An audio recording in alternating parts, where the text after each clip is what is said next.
My name's Eric Small. This video is one of a set of short tutorials directed towards the new Cinema 4D user. These tutorials will be brief overviews of various aspects and concepts within the software.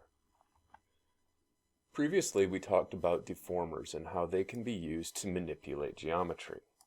If we were to have a plane subdivided 20 by 20 and we wanted to add a bend deformer to it, what we would need to do, as previous, is we would need to orient the deformer correctly and then place it as a child of the plane.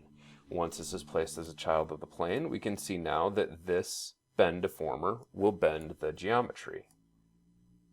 If we want to bend the plane upwards, we would orient the angle correctly and then we would simply increase the strength.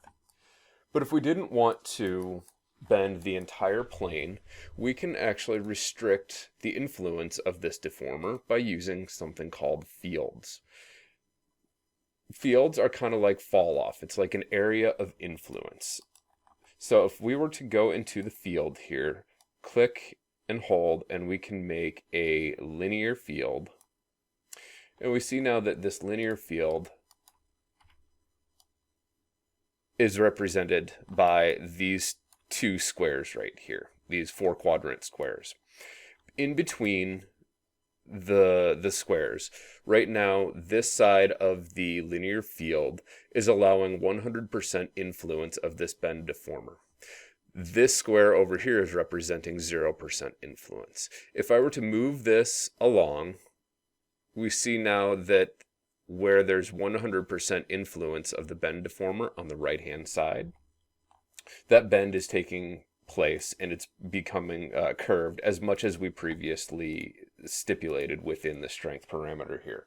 If we change that to 90, we see that we have the plane that is being affected, this portion of the plane is being defected going straight up. Whereas on the other side of the fall off, or the field, where there's the 0%, you see that we have no influence of the bend deformer over here.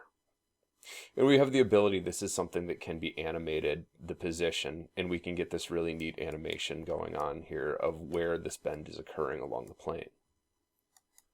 Likewise, to create something a little bit more organic, a little bit more cellular, we can use another deformer called the displacer. In the displacer, we can drop the displacer as a child of the plane, and we go to the shading tab of the displacer. In here we can use a 3D noise pattern to generate where this plane is going to be displaced. By increasing the resolution of this plane a little bit more, we can start to see more detail. And if we were to go into the generator menu and create a subdivision surface and move the plane as a child of the subdivision surface, now we can start to see this nice, smooth, organic displacement that's occurring just by this displacer. If we look back at our displacer and we look in the shading tab and we click on the noise, we see that we have a lot more options just within this menu that we can change the scale and the magnitude of this noise pattern. But if we don't want all of the entire surface of the plane being displaced, we can go back by clicking on the displacer and looking at the field tab. Within the field tab, we can create, in this case, let's create a spherical field. And now only the portion of the geometry within the spherical field is actually being displaced. We can increase the amount of displacement by going to the object tab and increasing the height. This is just one way of restricting deformation to a particular location within the geometry as well. But fields will work on of deformers. They will work later with MoGraph effectors.